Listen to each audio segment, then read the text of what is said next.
किसान भाइयों नमस्कार। अभी अपनी गेहूं की जो फसल है वो या तो उसकी बालियां निकल आई हैं या फिर बालियां जो हैं निकलने वाली हैं या गोब की अवस्था में अपनी गेहूं की फसल है। तो अपने किसानों के सामने सवाल ये आ रहा है अभी कि इसमें दानों की संख्या बढ़ाने के लिए और जो है दानों का साइज, दानों की चमक, दानों का वजन बढ़ाने के लिए कौन से एनपीके का यूज करें या कौन से एनपीके का छिड़काव करें जिससे कि अपना जो है उत्पादन वो ज़्यादा से ज़्यादा किसान को मिल सके। तो ये क्या होता है, जो दानों की संख्या है या फिर बाली का साइज है वो बढ़ाने के लिए अपने को जब 75 दिन की अपनी गेहूं की फसल हो जाती है तभी से अपने को ये जो एनपीके है इनका छिड़काव करना चाहिए या माइक्रो न्यूट्रिएंट है उनका छिड़काव करना चाहिए। तो अभी कौन सा छिड़काव, कौन से एनपीके का या कौन सा कॉम्बिनेशन जो है बेस्ट रहेगा, इस समय अपने लिए भी पैसे जो लगेंगे वो सही दिशा में लगने चाहिए। तो इसके लिए ये वीडियो बना रहे हैं। चैनल पे नए हो तो चैनल को सब्सक्राइब जरूर कर लो और वीडियो को लास्ट तक देखना। तो अपने क्या कर सकते हैं कि जैसे ये जो गेहूं आपको दिखाई दे रही है ये तो पूरी की पूरी जो बालियां हैं इसकी निकल चुकी हैं और बालियों के अंदर जो है पॉलिनेशन होना शुरू हो गया है। ये आपको दिखाई दे रहा होगा, जो परागकण जो इसके हैं वो आपको दिखाई दे रहे हैं। तो इसमें परागण की जो क्रिया है वो हो रही है, पॉलिनेशन हो रहा है। तो इसमें दाने में दूध भरने की जो क्रिया है वो प्रारंभ हो चुकी है।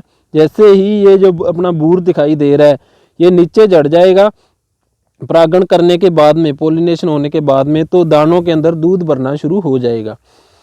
तो यदि आपकी गेहूं है उसने बाली नहीं निकाली है, वो दोधे इसकी अपने गोब की अवस्था में है, झंडा पत्ता ऊपर निकला है, तो आप क्या कर सकते हो, तब आप NPK 13045 plus boron 1 kilo 100 litre पानी में 13045 और 100 ग्राम तक बोरॉन डाल सकते हो 100 लीटर पानी के अंदर और उसकी स्प्रे कर दो।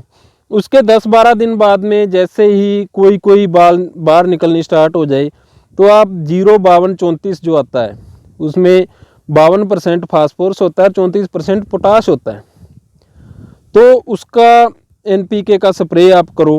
बोरोन आप एक ही स्प्रे में दे दो तो कोई उसमें दिक्कत नहीं है, आगे मत दो चाहे। तो 05234 का तब कर दो। अब जब आपकी बालियां हैं जो पूरी निकल आई हैं, आपने पहले एनपीके का स्प्रे किया है या नहीं किया है, यदि इस कंडीशन में आपकी जो गेहूं आ चुकी है तो इस कंडीशन में आपको क्या करना है, पहले तो यदि आपने पहले स्प्रे कर दी है 05234 की या 13045 की 1-2 एनपीके की स्प्रे की हुई है तो आप 2-4 दिन रुक जाओ, ये जो बूर है इसको जड़ जाने दो या जो परागकण आपको दिखाई दे रहे हैं पॉलिनेशन हो रहा है इसको हो लेने दो।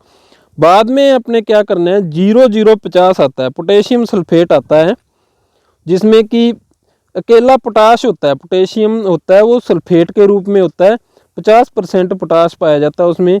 वो 100 लीटर पानी में 1 किलो डाल के यदि स्प्रे कर देते हैं तो अपने जो बाली के अंदर दानों की संख्या है वो तो चलो दानों की संख्या तो बाली निकलने पे निर्धारित हो चुकी है, लेकिन अपने उत्पादन में फर्क क्या चीज़ डालेगी, ये जो आपको बाली के नीचे वाले दाने दिखाई दे रहे हैं ये आधी बाली तक तो पकाव में अच्छे होते हैं, उसके बाद जैसे जैसे ऊपर जाते रहते हैं तो ये ऊपर वाले दाने हैं इनका साइज छोटा रह जाता है, वजन में कम रह जाता है।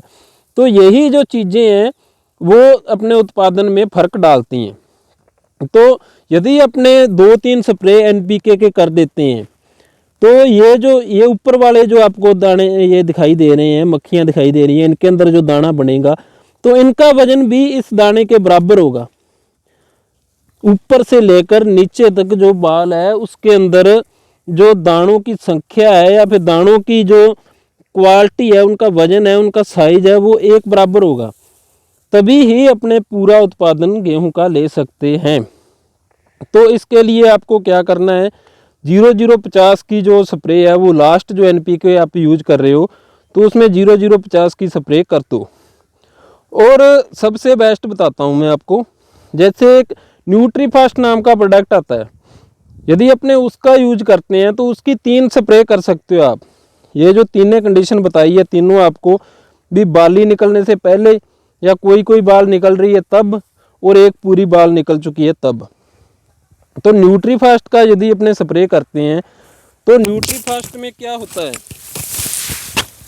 न्यूट्रीफास्ट के अंदर NPK तो होता ही होता है, भी 20% पोटाश होती है, 15% फास्फोरस होता है, वो भी अलग अलग कॉम्बिनेशन के अंदर फार्मूले बना के डाले हुए हैं, उसमें बहुत अच्छा रिजल्ट आता है। उसके साथ में इसमें जो न्यूट्रीफास्ट के अंदर जो है माइक्रो न्यूट्रिएंट भी होते हैं, जिंक, आयरन, मैग्नीज, मोलिब्डेनम, ये चीज़ें भी होती हैं। ये जो अपना झंडा पत्ता है तो इसका कलर, इसका साइज बढ़ाने में वो चीज़ बहुत उपयोगी है, तो इसलिए उसके भी अच्छे रिजल्ट हैं। तो ये जो आपको दिखाई दे रही है गेहूं की फसल, इसके अंदर न्यूट्रीफास्ट की 2 स्प्रे हो चुकी हैं। तो 2 स्प्रे यदि आपने न्यूट्रीफास्ट की कर दी, तीसरी स्प्रे आप 0050 की कर सकते हो, वो भी अच्छी कंपनी का लेना, क्योंकि NPK कोई माड़ा नहीं है, NPK में बहुत ताकत है। NPK की आप स्प्रे करो, उसका रिजल्ट आएगा ही आएगा। दिक्कत कहाँ आ जाती है कि कई बार अपने को सही चीज़ नहीं मिलती, तो वो चीज़ आप अपनी तसल्ली से ले लेना, अच्छी कंपनी का NPK लेके यूज करो और अच्छा पानी लगाओ। ऐसा नहीं है कि 50 लीटर एक बीघे में पानी लगा दिया और आपको रिजल्ट आ जाएगा। अच्छे बढ़िया रिजल्ट के लिए आपको 100 लीटर पानी या 80 लीटर पानी एक बीघे में लगाना ही पड़ेगा, तभी आपको इसके अच्छे रिजल्ट मिलेंगे। तो यदि दाने का साइज, वज़न बढ़ाना है तो ये जो बातें बता दी हैं इनकी गौर आप ज़रूर कर लेना। वीडियो देखने के लिए धन्यवाद, मेहरबानी।